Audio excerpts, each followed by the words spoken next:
Les hippocampes sont emblématiques du bassin d'Arcachon, bien qu'on en trouve aussi en moins grand nombre dans l'étang de Thau et le golfe du Morbihan. Ils sont toujours nombreux, mais avant ils pullulaient.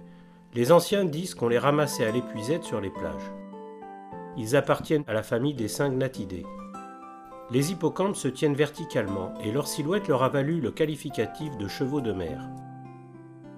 Il y a deux espèces d'hippocampes dans le bassin, le chevelu ou moucheté et le chauve à museau court. L'hippocampe est un poisson mimétique, vert, marron ou jaune.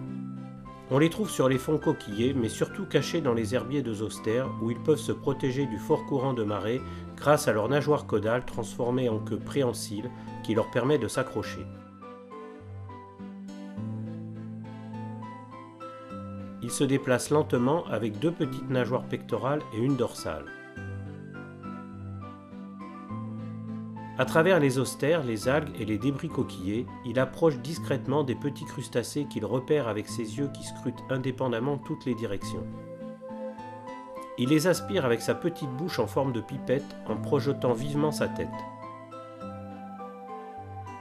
À la période de reproduction, vers la fin du printemps, ils deviennent romantiques et recherchent un partenaire avec qui ils resteront plusieurs mois. Après une danse nuptiale, ils s'accouplent et la femelle dépose les œufs dans la poche ventrale du mâle qui va les féconder et les couver pendant 20 à 30 jours.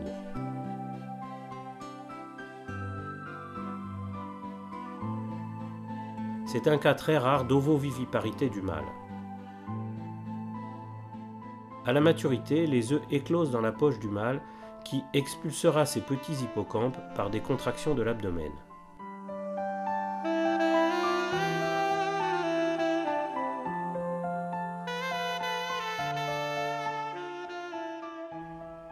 La pêche à la senne depuis le bord, en les encerclant à l'aide d'un filet, a décimé les hippocampes.